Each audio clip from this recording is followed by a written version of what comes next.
ఊరుకొండపేట ఆంజనేయ స్వామి ఆలయము, ఊరుకొండ మండల్ ఊరుకొండపేట ఆంజనేయ స్వామి ఆలయం దగ్గర మొన్న శనివారం రాత్రి నాడు ఒక దుర్ఘటన జరిగింది. చాలా బాధాకరం.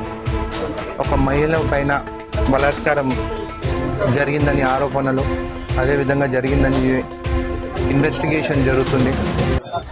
ఇక్కడ ఈఓ గారు, మా టెంపుల్ చైర్మన్ ఇక్కడ ఈరోజు నా పక్కన ఉన్నారు. వీళ్ళు ఈ దుర్ఘటన జరగగానే పోలీసు వాళ్ళు ఎవరైతే ఉన్నారో దాదాపు 8 మంది అని చెప్పడం జరుగుతుంది. ఇన్వెస్టిగేషన్ జరుగుతుంది. ఆ మహిళ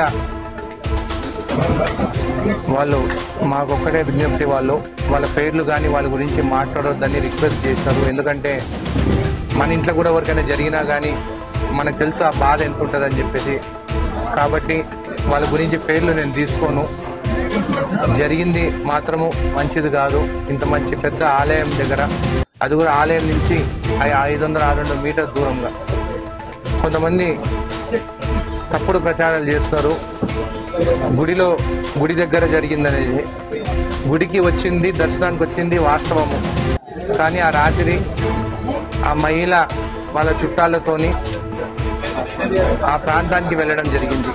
అది చూసి ఊరుకొండపేటలో ఉన్న గ్రామస్తులు 7 మంది, కొంతమంది 8 మంది అందులో ఇన్వెస్టిగేషన్ జరుగుతుంది. వాళ్ళ ఆ మహిళల్ని పట్టుకొని వాళ్ళ చుట్టమున్న మనిషిని చేతులు కట్టేసి బలాత్కారం జరిగింది. ఆ రోజు జరిగిందని కాదు, జరిగింది, అది నిజము.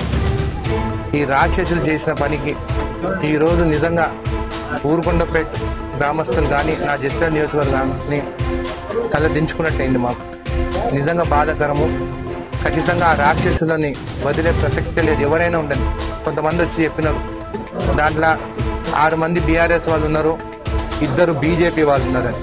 అంటే వాళ్ళకి లింక్ అయిన ఆ పార్టీలు ఉన్న సభ్యులు వాళ్ళు. అయినా కానీ నేను ఈరోజు ఆ పార్టీ పెద్దలను కానీ ఎవరిని కానీ నేను చిల్లర రాజకీయాలు చేస్తానని. ఎందుకంటే ఏ రాజకీయ నాయకులైనా కానీ ఆ పార్టీలో ఇలాంటి చేయని చెప్పి మాత్రం ఎవరు చెప్పరు. కానీ ఆ వాళ్ళు ఎవరైతే చేసినారో వాళ్ళు ఏందనేది మీకు చెప్తున్నాను.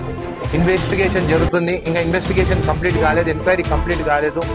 ఖచ్చితంగా ఇలాంటి ముందు కూడా ఈ ప్రాంతంలో, ఎందుకంటే మొత్తము గుట్టలు జంగల్ ఉన్న ఏరియా వెనకాలంతా, ఇట్లా కొంత ముందు కూడా ఇట్లా జరుగుతుందని కూడా కొన్ని మాకు డౌట్స్ కొన్ని ఉన్నాయి. కాబట్టి అవి కూడా ఇన్వెస్టిగేషన్ చేస్తాం. ఎందుకంటే ఎవరైనా అక్కడికి ప్రాంతానికి ఆ ఏరియాకి పోతే వాళ్ళని పట్టుకొని ఈ 7 మంది వీళ్ళతో ఉన్న ఇంకెంతమంది ఉన్నారు కూడా వాళ్ళు కూడా బయటికి వస్తారు.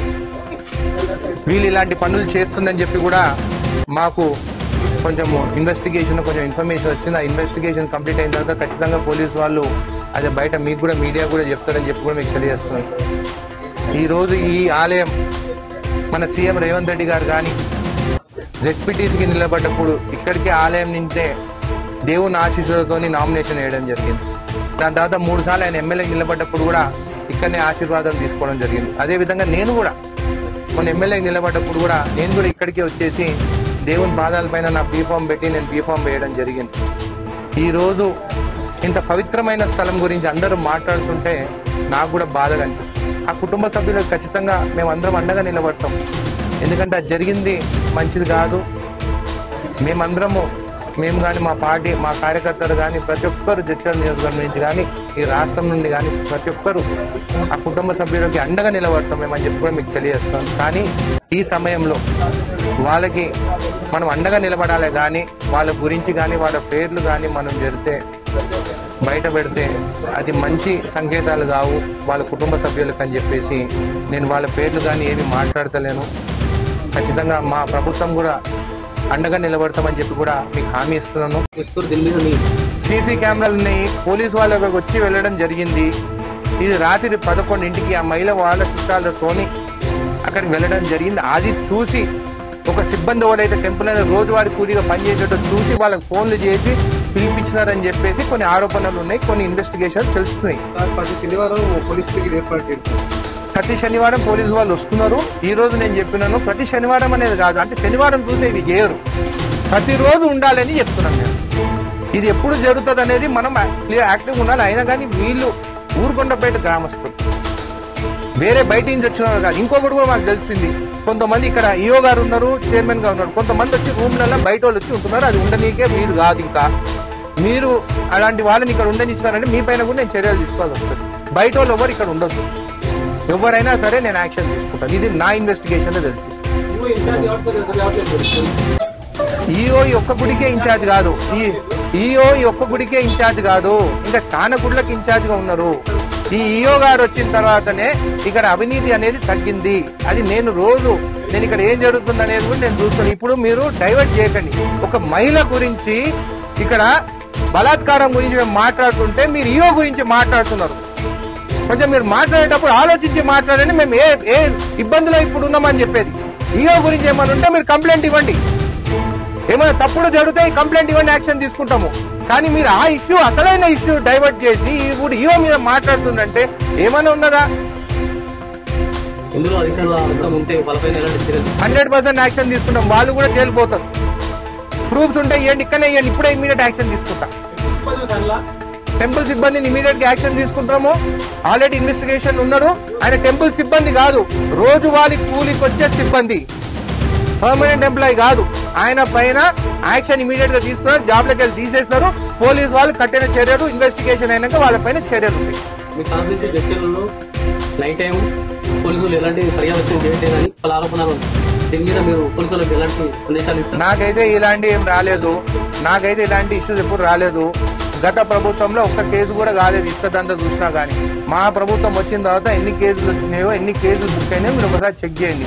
ఒకవేళ వాళ్ళు చెక్ చేయకుంటే కేసులు ఎట్లా బుక్ అయినాయి? 10 ఏళ్లలో ఒక్క ఇసుక పట్టిన కేసు లేదు. 10 ఏళ్లలో మా ప్రభుత్వం వచ్చిన తర్వాత దాదాపు నాకు తెలిసి ఇప్పటికీ 300 పైగా, దాదాపు 300 పైన కేసులు, ఇసుక పైన కేసులు పోలీసు వాళ్ళు చేశారు. మళ్ళీ వాళ్ళు చెక్ చేస్తేనే కదా ఇలా అయ్యేది. మరి ఆ 10 ఏళ్లలో ఎందుకు కాలేదు? ఆ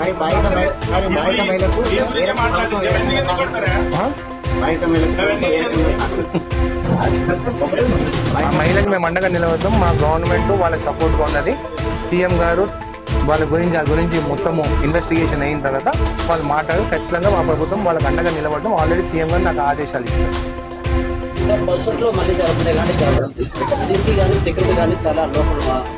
ఒకటి లైటింగ్ పెంచమని చెప్తున్నాను. లైటింగ్ ఉండాలి ఏరియా అంతా. ఎందుకంటే వెనకాల మొత్తం గుట్టలు ఉన్నాయి. ఎందుకంటే ఇది మొత్తం ఈ చెట్ల తర్వాత ఏం కనిపించదు మనకు కూడా. లైటింగ్ ఫెన్సింగ్ ఏమని చెప్తున్నాము. ఇంకొకటి ఈ లోపల కూడా ఎండలు ఉన్నాయి కాబట్టి కూడా కొంచెం ఎస్టిమేషన్ వేసి మొత్తం షెడ్స్ కూడా ఏమని చెప్తాను.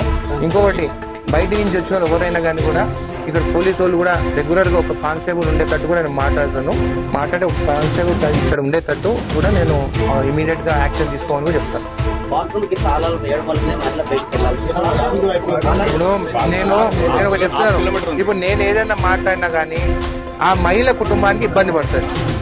దయచేసి మనకు తెలిసినా నేను మాట్లాడలేకపోతున్నాను. ఆ కుటుంబ సభ్యులకు అండగా నిలబడుతున్నాను కాబట్టి నేను మాట్లాడలేకపోతున్నాను.